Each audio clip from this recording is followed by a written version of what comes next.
2 Sundays na ito. And then pagdating ng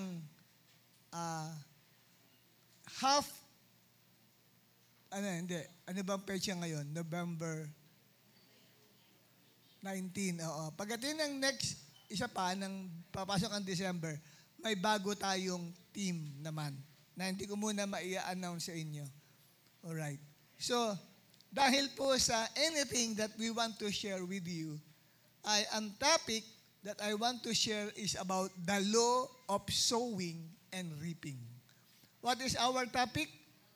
The law of sowing and reaping. At basahin natin ang Genesis chapter 8, verse 22. Ang sabi, while the earth remains, seed time and harvest, cold and heat, summer and winter, day and night shall not cease.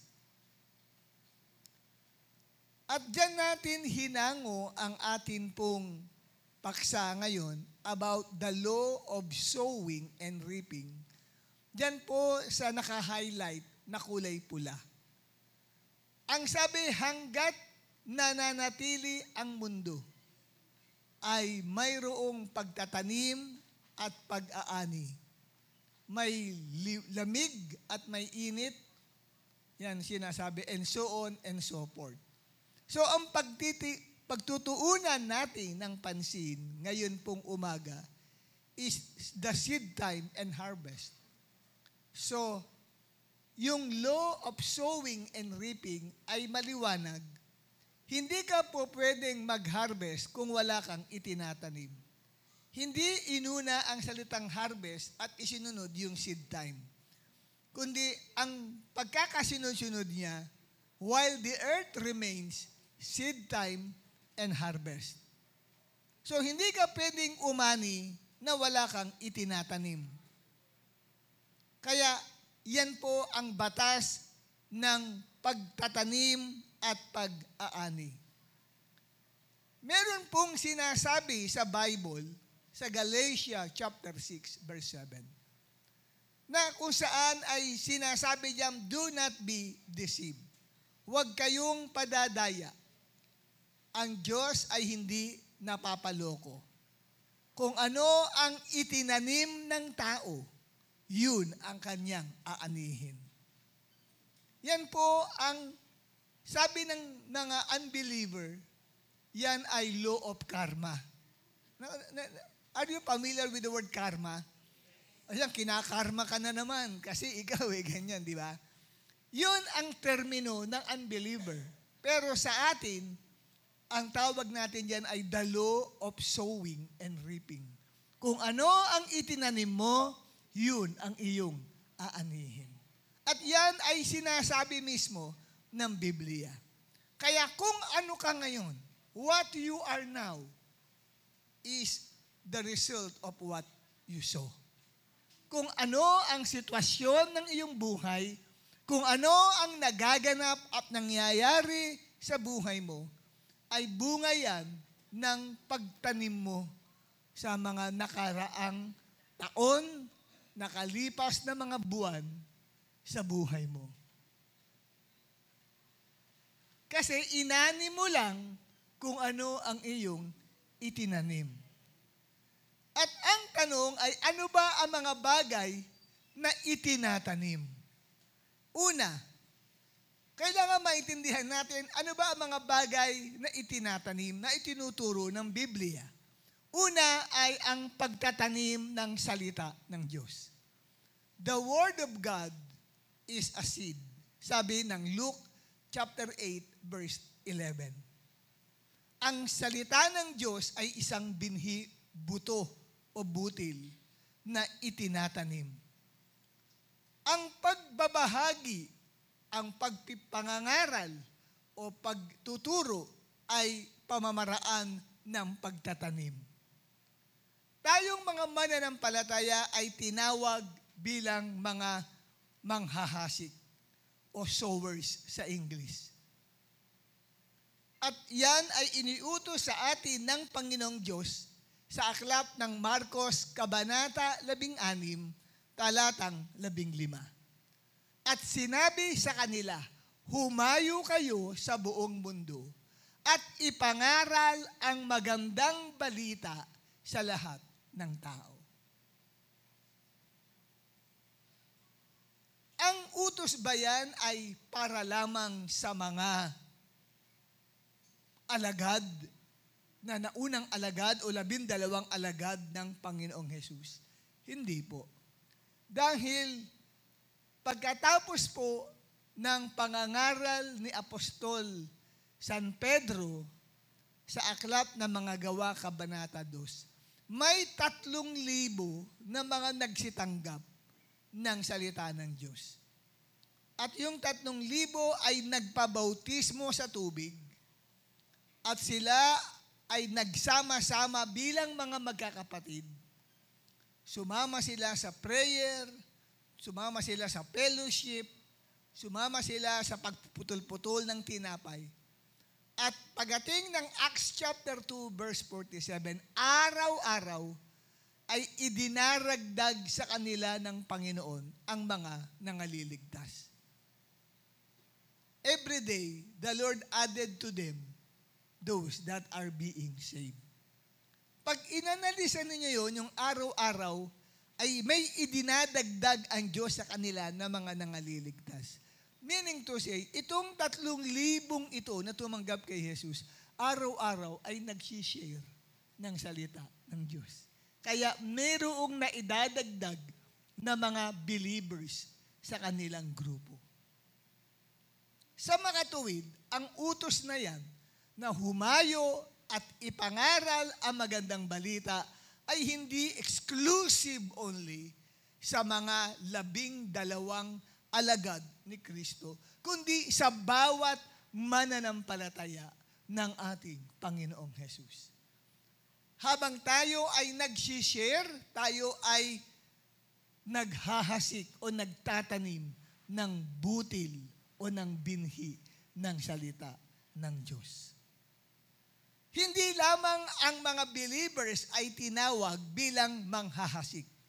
Tinawag din ang mga mananampalataya bilang mga mang-aani o sa English ay harvesters. Sa Mateo 9:37 hanggang 38, sinabi ni Jesus dan kung ano ang pangangailangan ng manggagawa sa simbahan.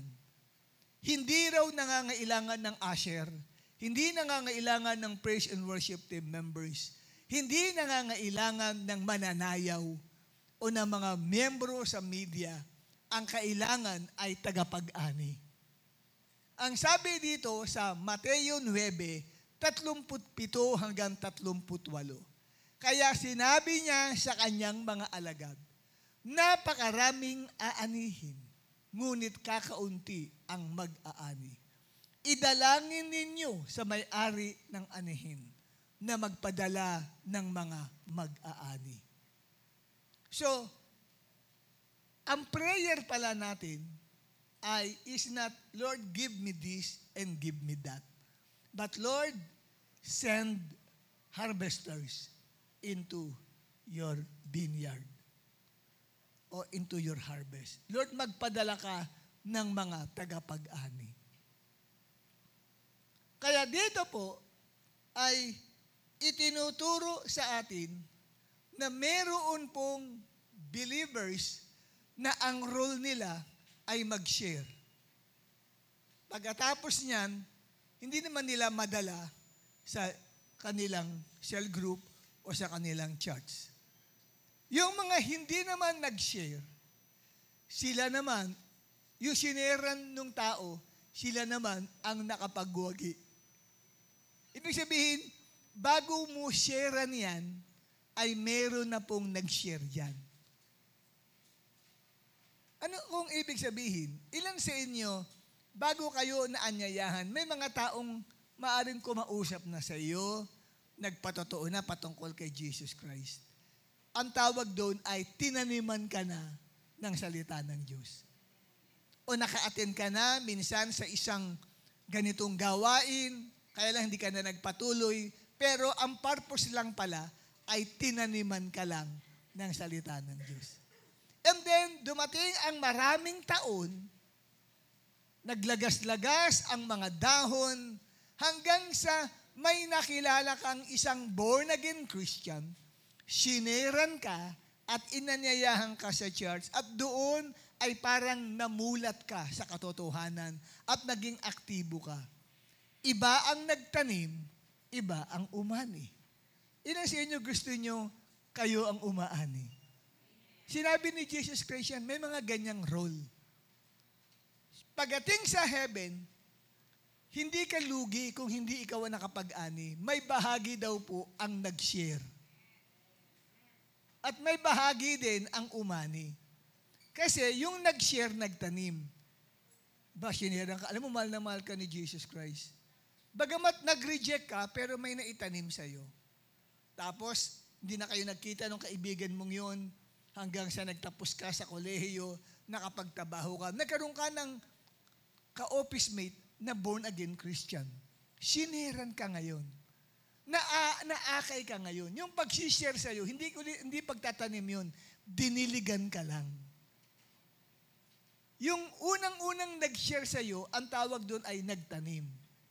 Pero yung mayroong uling nag-share sa'yo, ikalawa, ikatlo, ikaapat, tinataniman ka lang at dinidiligan ka lang.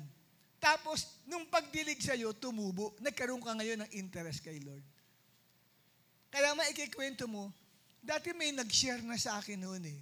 Minsan binabaliwala natin yung ginamit ng unang nag-share. Kasi inisip natin, hindi tumimo sa puso natin yung share niya. Hindi po, tinaniman ka lang. Tapos nakatagpo ka ng tagapagdilig. Amen? At ang Diyos ang nagpapalago. Ganun po yun. Yung iba galing sa ibang mga fellowship, ibang churches, na hindi na nagsipagpatuloy. Di ba may mga ganun? Tapos, may nag-invite sa kanila para ipagpatuloy. Yun po kapatid, iba yung umani.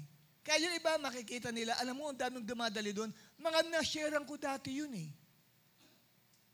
Yun. Ikaw ang ginamit. Pagdating sa heaven, may reward ka. Kaya wag sumama ang loob mo at hindi mo nadala sa church mo o sa cell group. Hindi po. Mayroon kang reward doon kasi nagkaroon ka ng bahagi ng pagtatanim. Ang problema, hindi ka mahilig magdilig. Kaya iba ang sinend ni Lord na tagapagdilig. Kaya may kanya-kanyang role yan. Tagapagtanim, tagapagdilig, at tagapag-ani. Pwede ang prayer nyo, Lord, gamitin mo po akong tagapag-ani. Pero hindi ka basta gagamitin ni Lord na tagapag-ani kung hindi ka rin naman tagapaghasik ng salita ng Diyos. Amen? Wala nag-amen sa akin, kawawa naman ako. Ay, salamat, may naawa. Okay. Ang ikalawa na mga itinatanim ay ang good and bad behavior. Alam niyo po ba, ang mga ugali natin ay isang butil o isang binhi na itinatanim natin sa ating kapwa.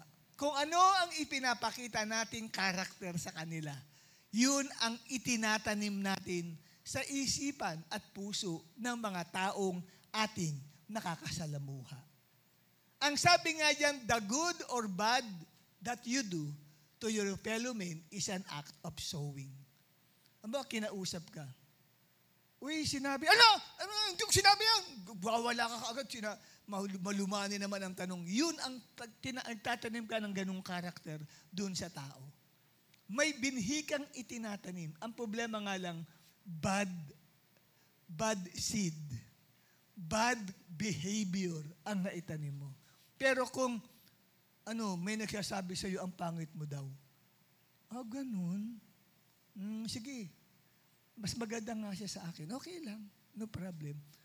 Yung taong nagsabi, inaasahan niya magagalit ka. Wala kang sinabing negative doon sa tao.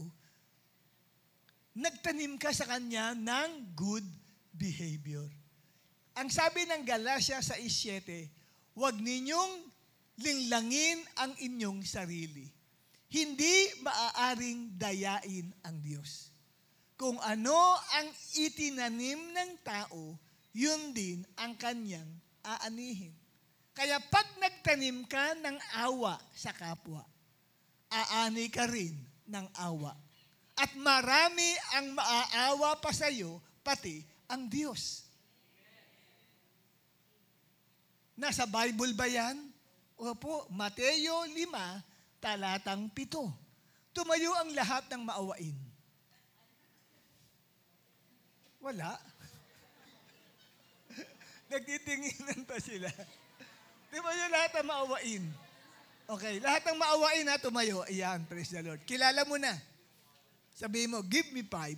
Sabihin mo, give me 5. Praise the Lord. Maawain ka pala. Maawain pala tayo.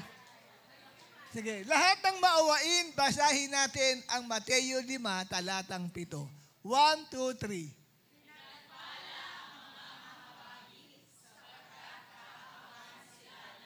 Amen. Palakpakan naman natin si Lord. Umupo na lahat ang mga mahabagin o maawain. Pag ikaw pala ay maawain, aani ka ng awa, una sa Diyos.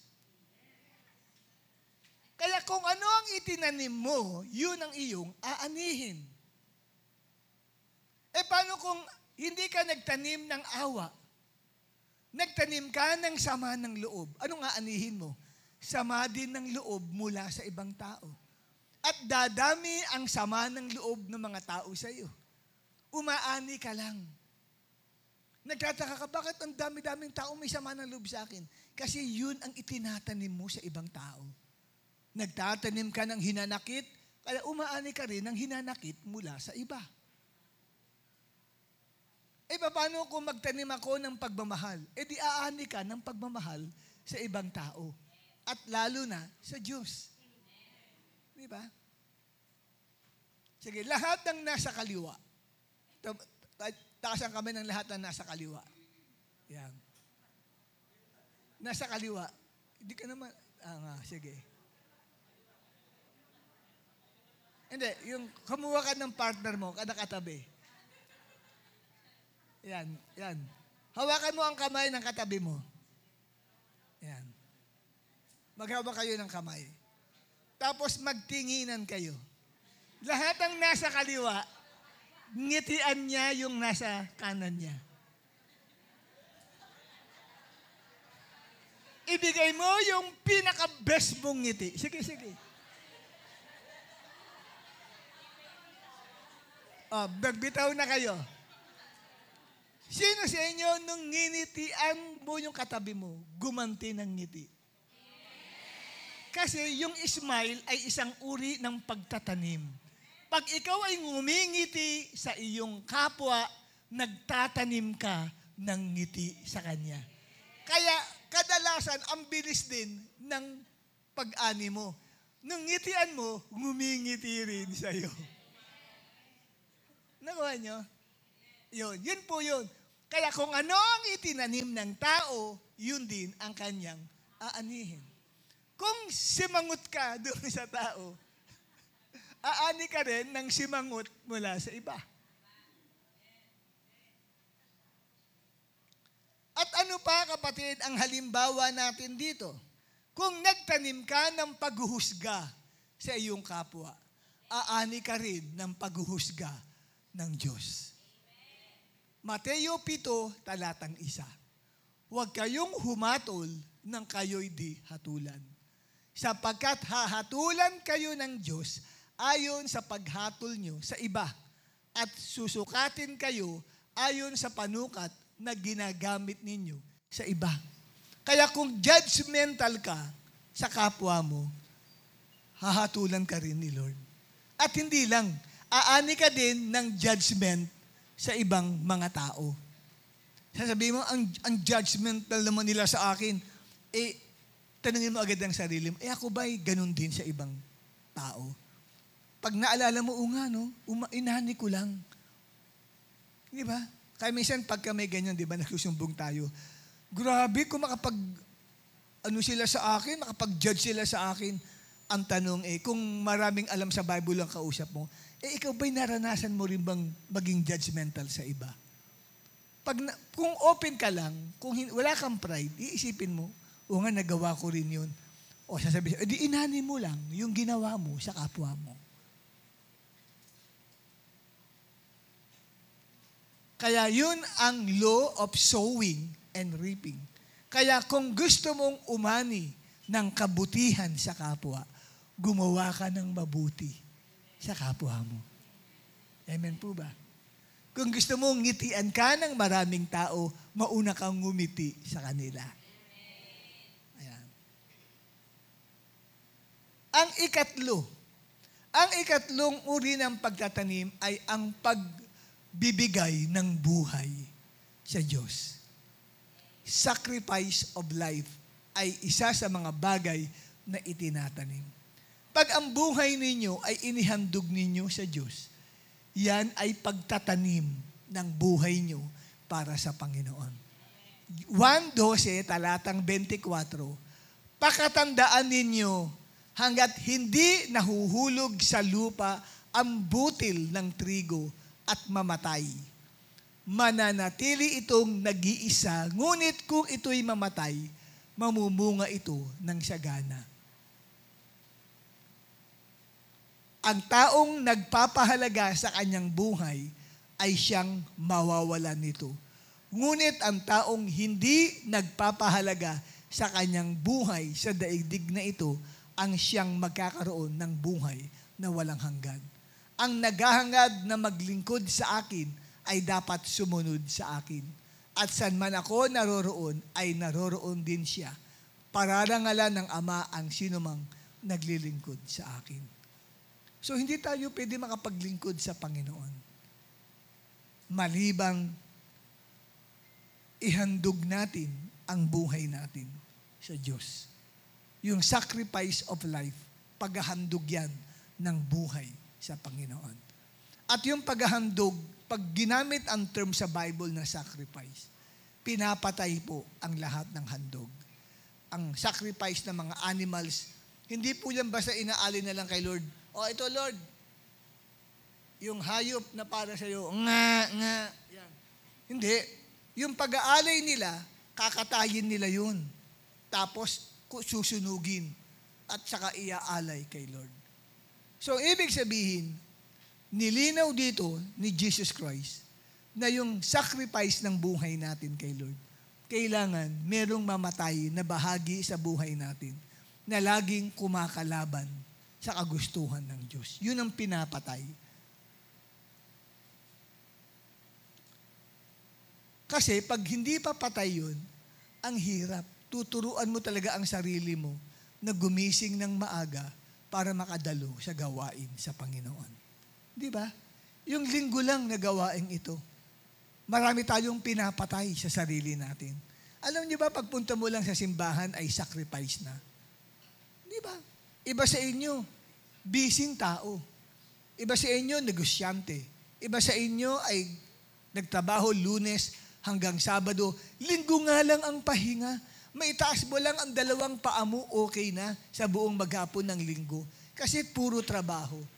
Tapos ngayon, kailangan aatin ka pa ng gawain ng linggo. Magsasakripisyo ka talaga. Naintindihan niyo po? Kaya po, yun pong sakripisyong ginawa niyo, yan ay inyong paghahasik ng inyong buhay. At ano ang sabi ni Kristo?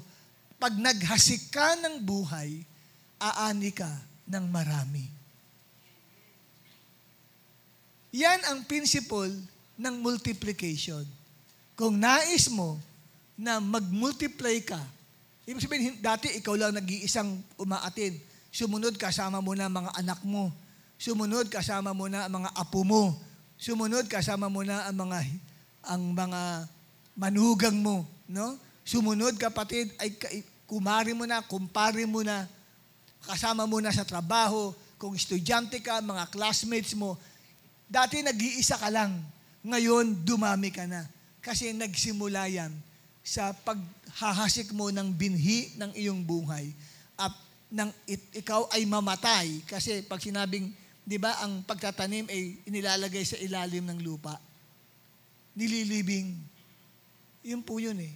Kasi ang butil ng binhi, hanggat hindi mo nilalagay sa ilalim ng lupa, hindi tutubo. Di ba? Ipatong mo lang yan dito. Tutubo ba yun? Hintayin mong tumubo yung binhi. Hindi, nakapatong lang siya. Kailangan mong ilibing siya sa lupa. Kaya ang sabi ni Jesus, maliban na ang butil ng trigo ay mahulog sa lupa at mamatay, ay mananatili itong nag-iisa. Ngunit kung ito ay mamatay, ibig sabihin na ilibing, na itanim, magbubunga ito ng sagana. Kaya ang principle ng multiplication, kailangan ay naitanim mo ang buhay mo kay Kristo.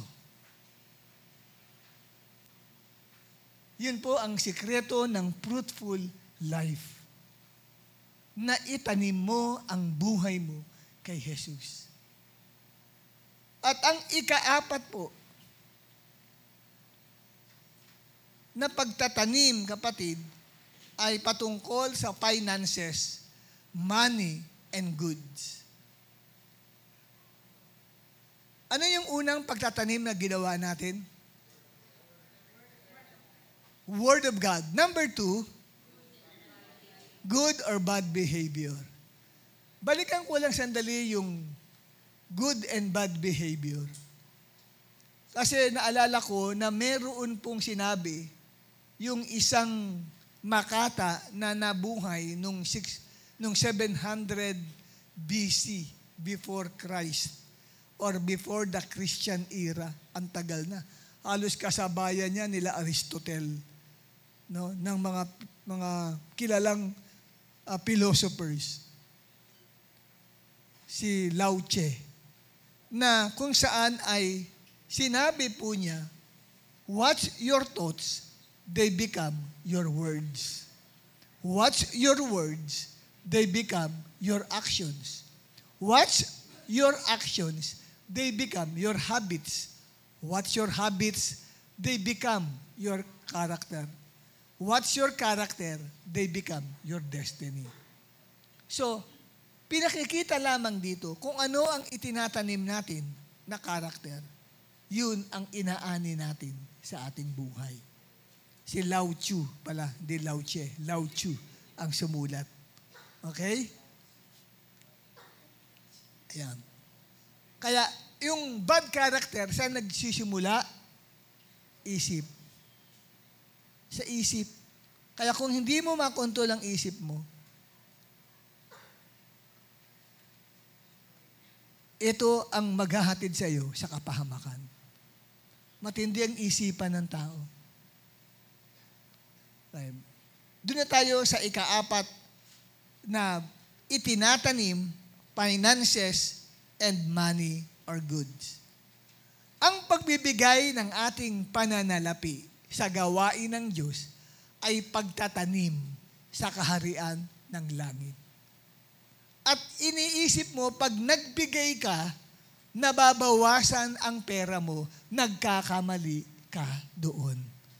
Hindi nababawasan ang pera mo pag nagbigay ka sa Panginoon. Kasi isang uri yan ng pagtatanim. Ito yung pagtatanim na kung saan ay nag-i-invest ka sa kaharian ng langit. Sa Mateo 16, talatang 19, ay mababasa ninyo na sinasabi ang ganito, huwag kayong mag-impok ng mga kayamanan dito sa lupa.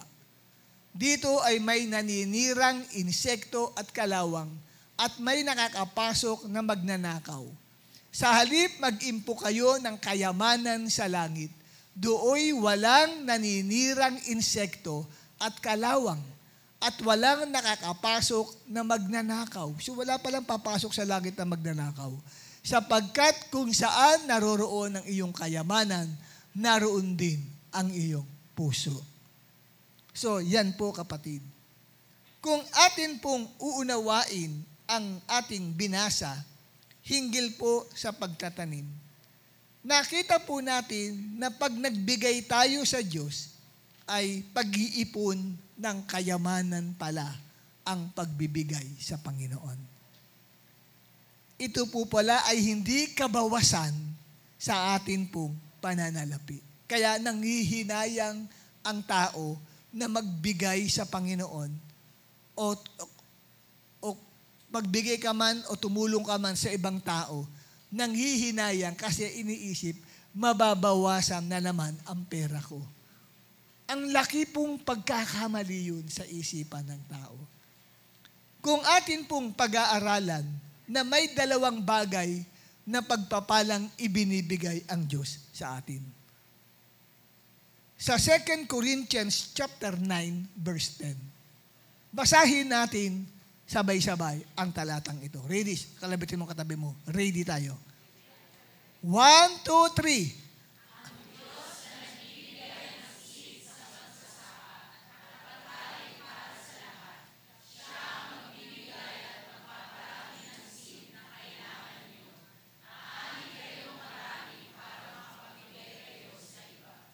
Yes. Alam nyo, pag inanalisa ninyo ang talatang yan, ay may makikita kayong dalawang uri ng pagpapala buhat sa Diyos. May mga tinatanggap tayong blessing. Mula dyan sa talatang yan. Ito, pinaliliwanag ko lang. Ano yung dalawang uri ng pagpapalang tinatanggap natin buhat sa Diyos? Una, merong binhing pangtanim. Ikalawa, may tinapay na pagkain na pangsarili for personal consumption.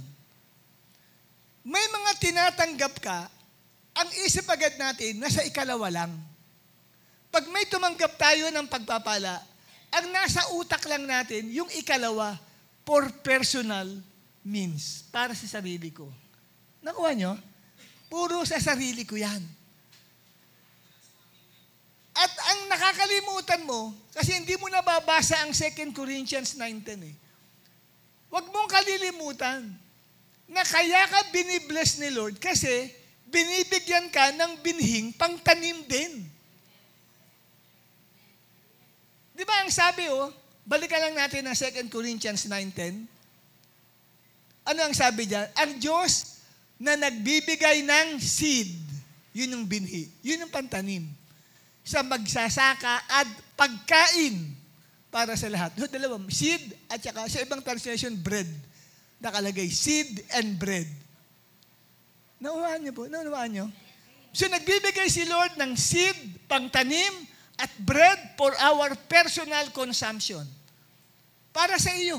Hindi mo pangtanim, pang iyo. Gamitin mo sa iyo, gamitin mo sa pamilya mo, pero merong kaakibat na seed na para may itanim ka naman. Kasi yung iba, pag tumanggap ka, walang nasa isip na seed na pagtatanim ko, hindi, akin lahat ito. Akin lahat ito. Kasi nga, ignorance of God's word. Hindi naintindihan ang salita ng Diyos. Okay? At dito, pinaliwanag, ano ba ang binhing pangtanim? Balikan natin yan. Ang binhing pangtanim, ito po ang binhing bumabalik sa atin in a form of harvest. Kung gusto mong magkaroon ng harvest, kailangan kang may tanim. Kung wala kang tanim, wala kang aanihin. Pwede ba ang tinapay itanim mo? Bulok yun pag tinanim mo yung tinapay. Amen? Ang tinapay o ang pagkain, hindi itinatanim yan. Kinakain yan. Itinatanim sa sikmura yan. Amen? Pang sarili mo yan. Pambili mo ng damit yan. Pambili mo yan, kapatid, ng pang-araw-araw na pangangailangan mo. Pero yung pangtanim, hindi mo gagamitin para sa sarili mo. Ito, kapatid, ay ibibigay mo para kay Lord. Mamaya, i-breakdown natin kung ano to, ang mga bagay na dapat mong ibigay para kay Lord. Gine-generalize ko muna ngayon bago natin i-specific na isa-isahin. Okay? Nandyan ba kayo? Kaya yung iba, hindi nakakaranas ng harvest kasi hindi alam ang prinsipyo ng Bible. Na pag nag-bless pa lang si Lord, hindi ito pang sarili ko lang.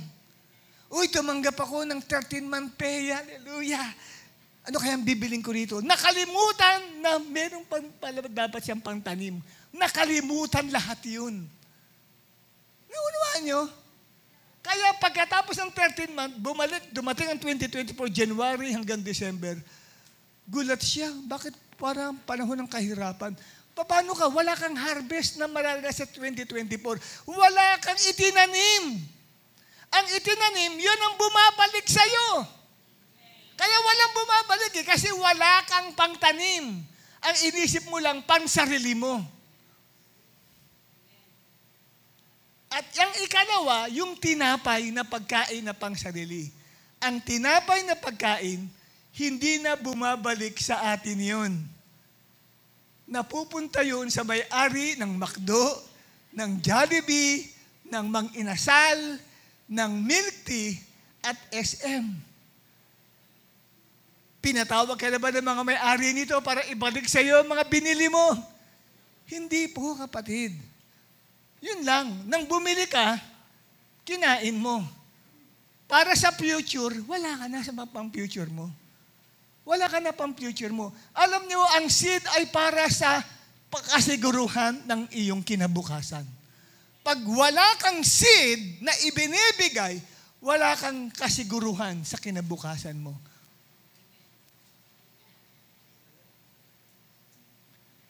Kaya nga nagbibigay si Lord ng pangtanim para i-assure niya na sa darating na panahon na mga ilangan ka, may harvest na mararanasan ka sa buhay mo. Wala kang harvest eh. Nung makatanggap ka ng pagpapala, isa lang ang nasa isip mo, personal consumption. Para lang sa sarili ko to. Nakalimutan mo, hindi. Sabi, nagpapadala, nagbibigay si Lord ng pang-seed at pagkain mo. Dalawa pala yan. Hindi pala yan, iisa lang na para sa sarili lamang natin. Kaya pagbigayan na, ayoko, mababawasan. Ito, inisip mo kasi sa'yo lahat yun eh. Walang babalik sa'yo. Gusto mo may bumalik sa'yo. Tanong mo katabi mo, gusto mo may bumalik sa'yo? O di dapat, may pang-seed ka. May pangtanim ka. Yun ang huwag mong kalilimutan, may pangtanim ka. Bulungan mo katabi mo na malakas-lakas. Sabi mo sa kanila, may pangtanim ka.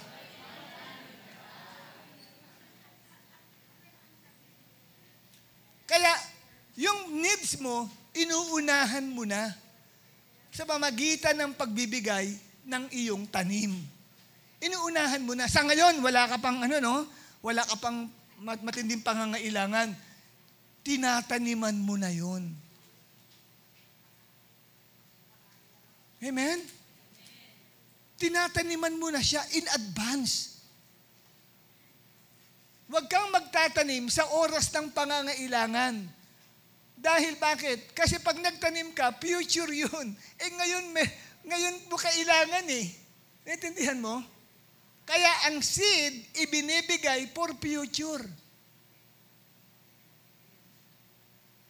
Kaya nang magkaroon ka ng magandang trabaho, tandaan mo, may seed na ibinigay sa'yo. Kumita ng malaki ang negosyo mo, may seed ka kasi na naitanim. Yung pang-seed na ibinigay ni Lord sa'yo, pinambili mo pa sa SM ng ibang bagay, sayang.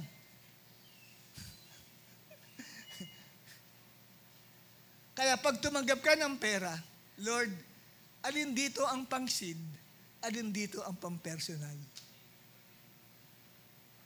Pag binasa ninyo, next slide. Ito, ang sikreto ng kaluwagan sa pananalapi ay nasa pagtatanim ng seed. Sabi ni Pablo, ang Diyos ang nagpaparami ng seed na kailangan ninyo. At lalo pa niya kayong payayamanin sa lahat ng bagay para lalo kayong makapagbigay. Ano sikreto ng pagyaman? Yung seed mo. Yung itinatanim mo. Importante po yan. Anong sabi ng 2 Korinto 9, talatang 11? Lalo pa niya kayong payayamanin sa lahat ng bagay para lagi kayong makapagbigay. Ang purpose, bakit ka binibigyan ng maraming pera? Hindi pang sarili mo. Hindi, may pabili akong bagong damit. Yun lang. kay Lord, wag na, wag na. Hindi, kaya ka nga binibigyan kasi para may maitanim ka. At lalo ka pang bibigyan ng maraming seed. Aani ka pa, ibig sabihin, grabe yung pag-ani mo. Yan ho yun. Ang sikreto pala ng kaluwagan sa pananalapi ay ikaw ay mapagbigay ng iyong seed sa Diyos. Nagtatanim ka.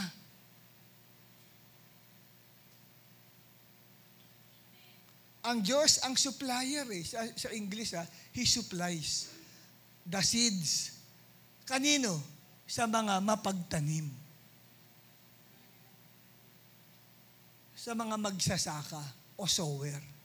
Kung hindi ka mapagtanim, hindi ka susuplayan ng Diyos sa iyong mga pangangailangan. Kaya nga po, ang seed, hindi pinapatagal sa kamay yan. Sabi mo sa katabi mo, ang seed, sige, bulungan mo katabi mo ng malakas-lakas, ang seed, hindi pinapatagal sa kamay. Itinatanim agad yan. Kasi, kung yung seed ay nasa kamay mo lang, hindi siya tutubo. Hindi tutubo eh. Kung nasa kamay mo lang ang binhi, hindi siya tutubo. Kailangan mo siyang itanim. Sayang lang, pinapatagal mo kapatid. At meron tayong 3 katuwiran kung bakit hindi na ibibigay yung binhi na ibinigay sa kanya ni Lord. Kasi inisip niya, hindi personal ko to sa akin. Para kay Lord, ay wala. Nagkakamali ka doon, binigyan ka ni Lord ng pangtanim. Okay? 3 dahilan bakit hindi na ibibigay o na itatanim yung binhi kay Lord. Una, may pinagloloonan ako eh. Ikalawa, may paggagamitan ako. Ikatlo, kulang yung perang hawak ko eh. Kaya hindi ako makapagbibigay. Naku kapatid, magandang katuwiran pero hindi tama. Dahil si Lord ang nagbigay sa iyo ng pangtanim, itanim mo. Whether may need ka o hindi, ito ang mahalaga sa pagtatanim. Kailangan ay timing. May timing. Di ba sabi nga, seed time. Sa Genesis 8:22, ginamit ang salitang seed time. May panahon ng pagtatanim. Pag na-miss mo yung panahon ng pagtatanim, mamimiss mo ang panahon ng pag-aani. Paano ko malalaman kung panahon na ng pagtatanim? Oras na may bumagsak sa kamay mo na maraming blessing. Time yun ng pagtatanim mo. At ikalawa, oras na dumaan ka sa kagipitan. Time na rin yun ng pagtatanim mo.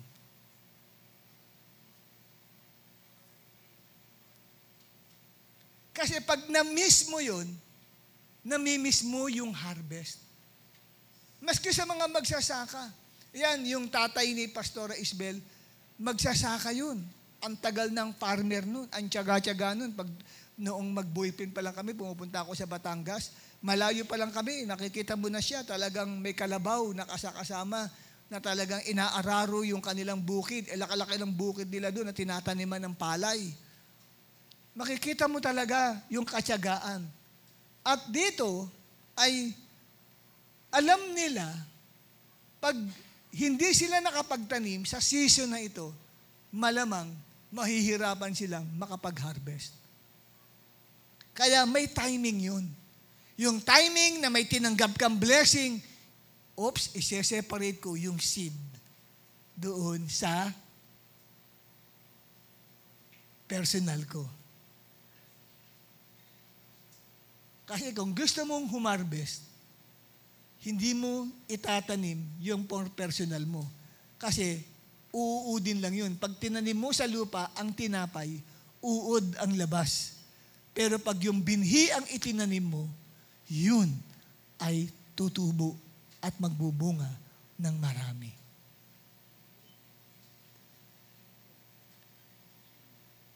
Paano ang pagtatanim kay Lord? Number 1, pagbibigay ng ikapu ng lahat ng mga tinatanggap mo. Sineset aside mo na yung ikapu. Huwag mong aakuhin yung 10%. Sumahod ka ng 10,000, huwag mong sabihin 10,000 yung tinanggap mo. 9,000 lang yun, kapatid. Bakit? Yung 1,000 dun, kay Lord na yun. Pangtanim mo na yun sa Panginoon. At wag mong ipambibili ng milk tea yung pangtanim mo sa Panginoon. Wala kang harvest. Hindi ka magkakaroon ng harvest. Ang ikapu ay pagmamay-ari ng Diyos. Levitico 27, talatang 30. Lahat ng ikasampung bahagi, maging binhi o bunga ng pananim, ay nakalaan kay Yahweh. During that time kasi, ang Israel ay agricultural country. Agricultural. So pagtatanim at pag-aani, yun ang pamamaraan nila. Hindi sila industrial country na katulad dito sa Manila, industrial. Maraming mga offices, marami mga manufacturing firm. Doon sa kanila, sa probinsya, agricultural. Kaya yung application ng 10% sa kanila, pag na umani sila ng mga ilang kaban na bigas, 10% nun ay binibigay nila sa Lord. Sineset aside na yun. Hindi yun lulutuin nila. Kahit mga ilangan sila, hindi nila gagalawin yun. Ganyan po. Dadalhin ho nila sa templo ng Panginoon yun. Yun. Iseset aside mo na agad. Kaya wag agad magkukompute ka na ang 13th month ko, yan, tapos i-breakdown mo ngayon ang gagastusin mo doon. Hindi mo tinanggal yung 10% sa 13th month mo. Hindi naman iyo yun. Pangtanim mo yun kay Lord. Pag nakita, ano yung niles mo na 10%? Tanim yan kay Lord.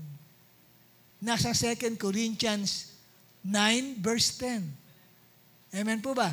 Siya ang nagbibigay ng pangtanim at ng tinapay. So, itong 90% for personal use ko. Yung 10% tanim ko para kay Lord. Ano ba kapatid ang sinasabi dyan? Next slide. Pag hindi ibinigay ang ikapu, halimbawa, hindi mo na ibigay, na ibili mo ng milk tea, na ibigay mo sa may-ari ng mang-inasal yung iyong 10%. Hindi sa Lord of the Harvest Lord of mang-inasal na ibigay. Dapat ibinibigay mo sa Lord of the Harvest. Si Lord yon. Okay? Ang tanong ko na may sabi ng Diyos, matuwid bang pagnakawan ng tao ang Diyos? Hindi. Ngunit pinagnanakawan ninyo ako, sabi ng Diyos. Sa paanong paraan? Sa mga ikasampung bahagi at mga handog. Isinumpa ko kayong lahat sapagkat ako'y pinagnanakawan ng buong bansa. Dalhin ninyo ng buong buo ang inyong mga ikasampung bahagi sa tahanan ng Diyos upang matugunan ang pangangailangan sa aking tahanan. Subukin ninyo ako sa bagay na ito kung hindi ko bubuksan ang mga bintana ng langit at ibuhos sa inyo ang masaganang pagpapala. Harvest po ang tinutukoy dyan. So sabi, ibigay daw, hindi kalahati ng ikapu. Buong buo. Kung ang 1,000 ang 10% mo, hindi 500 ang ibibigay mo o 100 pesos na pang tithes mo na. Pero sa totoo, hindi yun ang pang ikapu mo. Ang ikapu mo dapat 1,000, kaya lang 500 lang ang ibinibigay mo o 100. At least nakapagbigay. Yun ang isipin mo At least nakapagbigay. Mali ka dun. Hindi ka pa rin sumusunod sa pagtatanim na tinuturo ng Panginoon. At saan daw dadalhin ang ikapu? Sa tahanan ng Diyos. Sa church, dinadala ang ikapu.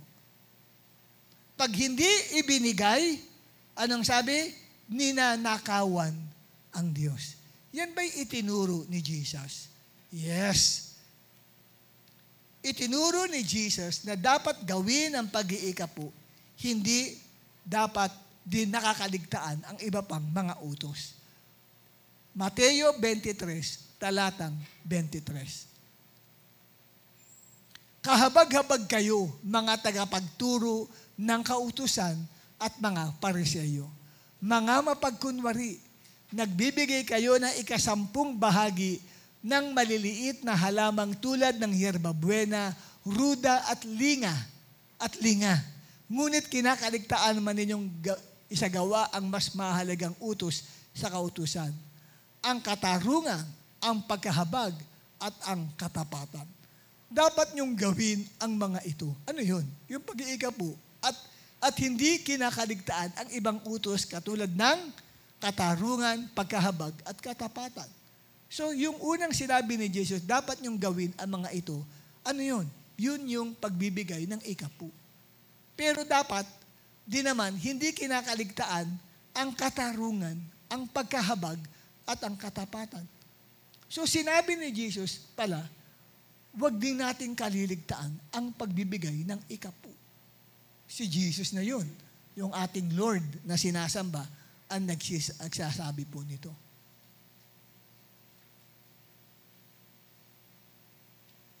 Kaya ulitin ko, pag tumanggap ka ng pagpapala, huwag mong isipin, pang sarili mo yun. May pangtanim dun.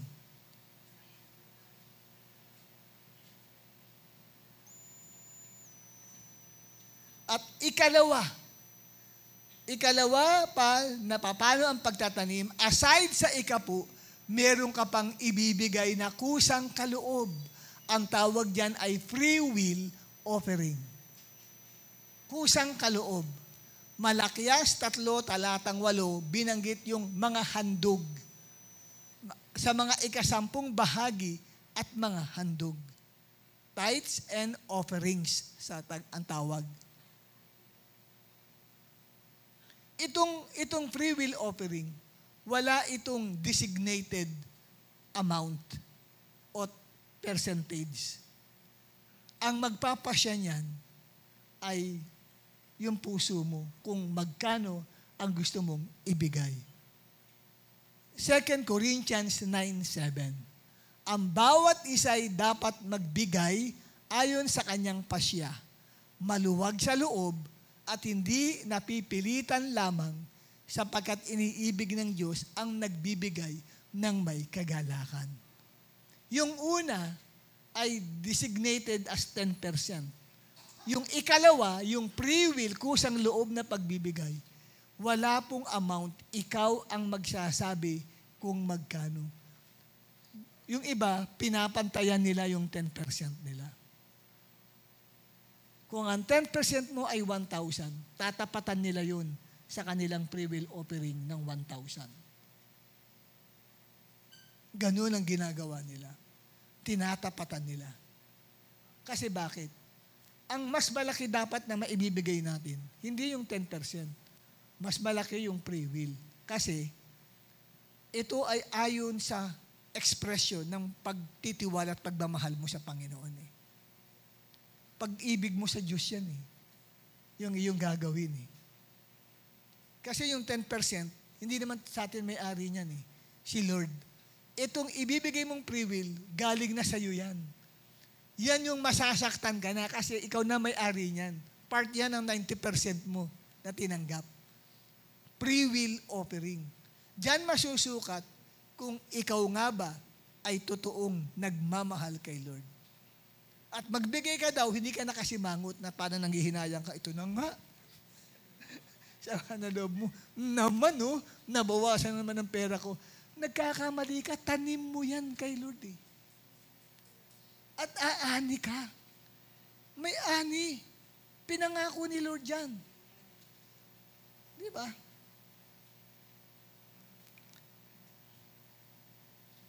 At ang ikatlo na pagtatanim kay Lord ay pagbibigay ng pera o pagkain sa mga mahihirap at nangangailangan.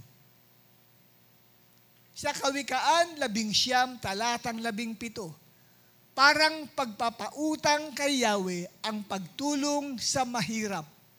At pagdating ng panahon, ito, aani ka. Si Yahweh ang magbabayad. Uy, grabe! Gusto mo magkautang si Lord sa'yo? Si Lord marunong magbayad. Yung katabi mo, hindi pa ata marunong magbayad yan. Di ba? Pero si Lord marunong magbayad. Amen? At sabi sa takdang panahon, babayaran ka ni Lord. Tumulong ka sa mga mahihirap. Nakakita ka na isang taong naglalakad na parang hindi alam kung makita mo sa tindahan, panay magtatanong, tapos mamaya bibilang. Tanong uli, iniisip kung kakasya, yun ang tulungan mo. Nakakita ko ng ganyan eh.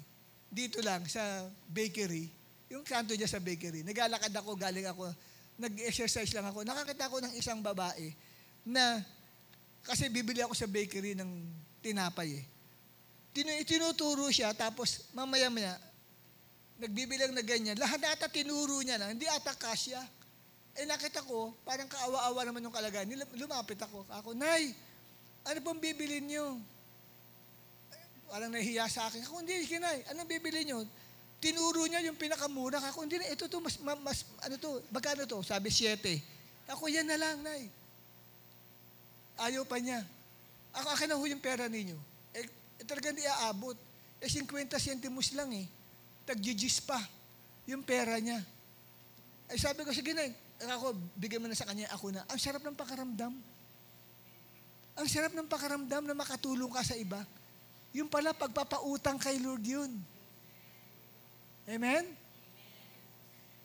Ang sarap ng piling na nakakatulong ka sa mga taong nangangailangan o naghihirap. Yun ay, kapatid, isang uri ng pagtatanim sa Panginoon.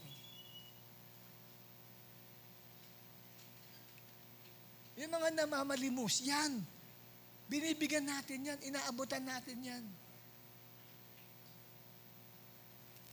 Wag naman piso ang kasi minsan nagabot ako ng piso, tinapon lang yung piso, naghalit to sa akin eh. Sabi, wala na mabibili dyan sa piso, o nga naman pala. Pinakamababa ay 5 piso o 10 piso ang pwede maiabot. Pero kung nakita mong talagang hindi pa kumakain, naging speaker ako dyan sa Caloocan, sa isang anibersaryo. Alas 8 daw ang gawain. Alas 6 pa ng umaga dumating na ako. Sabi ko, naku, sakaya ko pwede makapag-rest mo. Nakakata ko bukas yung Jollibee. Pumasok ako doon. Pagpasok ko, sumalubong sa akin agad yung isang matandang babae na sabi hindi pa raw siya nag-aalmusal. Nilakpasan ko lang siya. Tapos, habang ako'y nag-aalmusal sa Jollibee ng kinakain ko, nakita ko lahat ang pumapasok, lapit siya ng lapit. Narinig ko sa kanya, hindi pa po ako kumakain, magmula pa nung kagabi. Di ba, ikaw, Christian ka, born again ka. Hindi ka ba maawa doon? Di ba? Siyempre naawa ko, wala man lang, katulad ko rin eh, dinakpasan lang eh. Ang ginawa ko, tumayo ako. Sabi kong ganun ka ako, guard, pwede bang papasukin ka ako yung babae? Hindi po pwede kasi po ang baho-baho, tsaka baka po mag-alisan po ang mga customer. Sige ka ako, magte-take out na lang ako ng food niya. Di umorder ako ng food ng sa Jollibee. Tapos lumabas ako, pero magdadrama ako, kunyari hindi ko siya papansinin. Hayaan niya akong sumunod lang sa akin. Paglabas ko nga, hindi pa po ako kumakain. Hanggang sa layo-layo na namin mula doon sa Jollibee, hindi pa rin ako nilubayan. Tapos mamaya, hinarap ko na siya ako. Hindi, Nay, ako, para sa inyo talaga ito. Tuwang-tuwa siya. Straight lang po na kali yun, ha. Tuwang-tuwa siya. Tapos, mamaya, umiyak siya. Pag talikod ko, mamaya, may alala ko, pag ganun ko, ako nasa na yung matanda. Straight lang. Kako saan pumasok dito sa bahay? Bigla nawala eh. Hinahanap ko ako yung matanda. Bumalik ako sa Jollibee. Kasi yung guard, alam ko yung guard, nakatayo doon eh. nakatingin sa amin. Sabi ko, guard, nakita mo yung matandang sumunod sa akin? Oo, nakita ko. Nakita mo saan nagpunta? Ay, hindi eh. Nakita ko, ikaw nila nga nakitang nag-iisa dun eh. Hindi ka ako kausap ko yun. Hindi, wala siya nakikitang kausap ko. Sino kaya yun? Pwede kasi na ang mga anghel ng Diyos, nagkakatawang tao. Para tinitest lang tayo kung tayo nga ba ay matulungin sa mga taong nangangailangan. Dumating sa akin, kaya nung mag-preach ako, kinuwento ko sa congregation na pinag-preachan ko. Sabi ko, maaaring angel ni Lord yun, tinest lang kung ako ba'y gahaman sa pera, kung ako ba'y maawain o hindi. Pagkatapos nun, nakaranas ako ng breakthrough sa finances. Yun po yun. May blessing na dumating sa akin pagkatapos nun. Yun pala, tinitas lang tayo ni Lord. Kaya hindi mo alam, baka anghel na pala ng Panginoon yung kumakalabit sa iyo. Nilakpasan mo lang. Diba? Totoo ba yun? Sige nga, para Hebrews chapter 13, verse 1.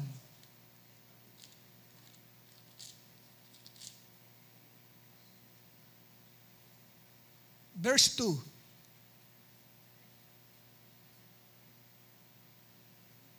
Anong sabi ng Hebrews 13 verse 2? Basahin nga po. Sino po nakakita dyan ng verse? Sige, lumapit lang dito sa harapan. Bigyan ng mikropono natin ang makakita. Hebreo 13, talatang 2. Para mapaniwala kayo na ang anghel po, pwede po kapatid, na mag-anyong tao at magpanggap sila na sila'y mahirap. Para subukin lang tayong mga Kristiyano. Kaya pag may lumalapit na mahirap, entertainin mo. Huwag mong susupladuhan o susupladahan. Entertain nyo kasi, ang sabi rito, do not forget to entertain strangers. For by so doing, some people have entertained angels without knowing it. Sa Tagalog, Miss Cams, Tagalog ba yan? Sige, pakibasa po. Palaging maging bukas ang inyong pinto sa mga taga-ibang bayan. Lingid sa kanilang kaalaman, may ilang nakapagpatuloy na ng mga anghel. Pwedeng angel po yung humihingi ng tulong sa atin. Nakukunwari lang silang mga taong nangangailangan. Amen. Kaya ilang anghel na kaya ang nireject mo? Kung pupunta ka sa langit, lalapitan ka, ilang beses mo na ako nireject. Ako yun, yung pumatok sa bahay niya, tumihingi ng pagkain. Oh. Okay? Hindi mo alam, yung katabi mo, anghel pala yan. Bagay, kilala naman natin. Lalo na kung hindi natin kilala. Di ba, minsan kausap mo dyan, lumabas to nung sundan mo, saan na napunta? Minsan ganun, nawawala po agad sila eh. Ganun. Ngayon, ang sabi ng Galatia 2:9 hanggang 10, basahin ho natin sabay-sabay. 1, 2, 3.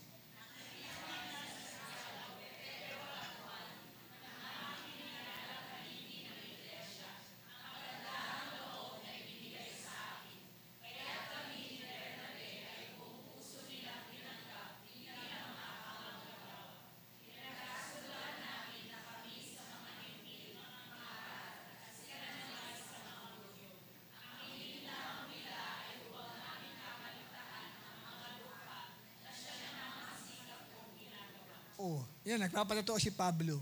Kasi iniisip kasi ng mga taga-Galatia na yung mga tinuturo niya, tinuro lang ng mga 12 alagad. Hindi, ito lang ang binili nila sa akin, sabi ni Pablo. Huwag kalilimutan ang mga mahihirap.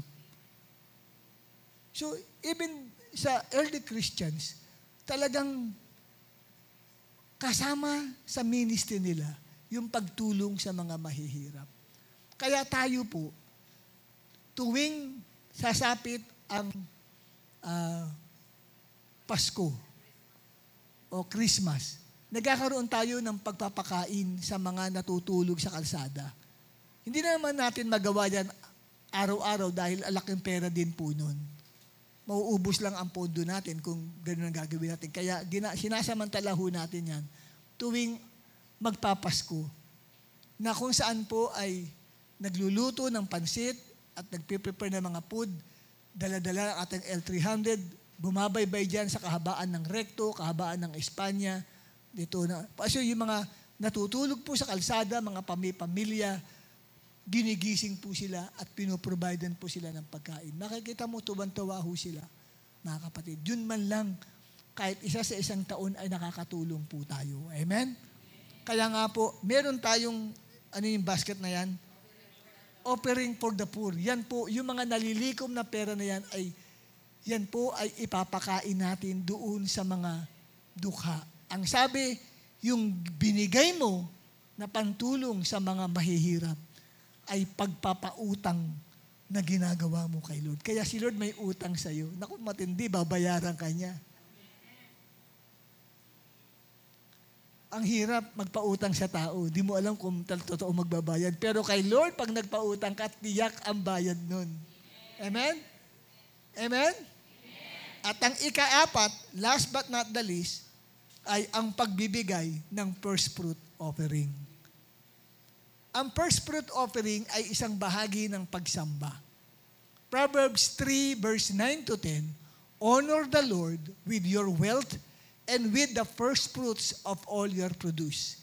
Then your barns will be filled with plenty, and your vats will be bursting with wine. First fruit offering. Saka ko itatalakayin yan kasi 10:35 na. Kukontinue po natin yan, first fruit offering na yan, kasi medyo mahaba yan. No? Paliliwanag ko sa inyo, ano ba ang first fruit offering? I-end ko lang dito sa isang testimony ang aking share. Isang pastor na kaibigan ko ang nagkwento. Meron silang isang kabataan na ito ay undergraduate pa lang, na nag-apply sa isang trabaho dito sa Pilipinas. At dahil po masipag yung bata, napag-desisyonan ng mga namumuno sa kumpanyang yun, papag-aralin ang bata sa Thailand, yung kabataan sa Thailand. So sa madaling sabi ay, yung kabataan yun, pinadala sa Thailand para mag-aral. Then, nung ito ay makatapos, bumalik sa Pilipinas, kaya lang, ayaw pumayag noong mga Thailand companies na yung bata ay umalis sa Thailand. Ang nangyari, sabi sa testimony doon sa pastor niya, pinag-aagawan siya ng Pilipinas at ng Thailand sa kumpanya. At ang sabi nga raw po ng kumpanya dito sa Pilipinas, tatapatan namin kung magkano ang sahod na binibigay sa iyo ng Thailand. Ngayon, tinanong nung pastor, ano ba ang sikreto? Bakit nangyari sa iyo yan na naka-breakthrough ka? Grabe yung favor sa iyo ni Lord. Kasi ang offer sa kanya ngayon dito sa Pilipinas, bibigyan siya ng OD na sasakyan. Yung bago sasakyan, kanya na yun. Tapos, yung sahod niya ay mahigit 300K isang buwan. Gusto nilang higitan pa yung ibinibigay nung Thailand. Ang tanong ng pastor sa kanya, anak, anong sikreto mo? Sabi niya doon sa pastor. Pastor, di ba, ang sikreto ay pagtatanim. Kasi sabi niya, noong elementary pa lang ako, dumadalo na po ako sa church, tinataniman ko na po ang future ko. Sabi niya gano'n. Nagbibigay na po ako ng ikapo, kahit binibigyan siya ng 5 pisong baon, 50 centimos tinatides niya. Nagbibigay pa siya ng mga pre-will offering niya kay Lord. At tapat pa siya sa kanyang first fruit offering. Yung first fruit kasi, yung unang-unang natanggap niyang uri ng pera. For the first time, nakatanggap siya ng 1,000. Yung 1,000 yun ay hindi niya inako. Ibinigay niya sa Panginoon. Hinulog niya sa basket as first fruit offering. First time niya makatanggap ng 1,000 eh. First kasi, ibinigay niya kay Lord yun. Iniisip na walan siya. Sabi niya, inaani ko na po ngayon lahat ng mga bagay na yun. See? Kaya nga ang pagtatanim ay sinisecure natin ang ating future. Aani ka ng favor. Pero kung ganun tayo, hindi, sayang, kabawasan ito, marami akong pangangailangan. Sinisira mo ang future mo. Ang dami pang testimonies akong narinig sa mga kaibigan ko, mga kapastoran, na grabe yung financial breakthrough na naranasan ng kanyang mga miyembro. Ang patotoo kasi nila, natuto silang magtanim sa Panginoon. Gusto mong siguraduhin ang iyong kinabukasan. Huwag mong kalilimutan na magtanim. Pag tumanggap ka ng blessing, hindi yan for personal consumption lang 100%. No, merong bahagi dyan ng seed para kay Lord. Ba't nakasimangot ang iba sa inyo? Sige, tumayo tayong lahat at tayo ay mananalangin sa ating Diyos. Abba, Father, maraming pong salamat sa pagtulong po ninyo sa pagpapahayag ng iyong mga salita. Nawa po ay naging malinaw at naunawaan ng bawat isa sa kanila ang kapahayagang ito ng iyong salita. Gusto po ninyong maranasan namin ang kaunlaran sa aming buhay. Hindi niyo po ninanais na ang buhay namin ay masira at mawasak. Tulungan po ninyo na by faith ay embrace namin ang teaching patungkol sa the law of sowing and reaping. At tunay, Abba Father, na ikaw ang manguna sa amin, patuloy mong pagpalain ang aming buhay mula ngayon, magpakailan pa man. Turuan mo kaming magbigay sa iyo na may buong katapatan. Sa pangalan ni Jesus. Amen at amen. Para po sa ating mga second timer,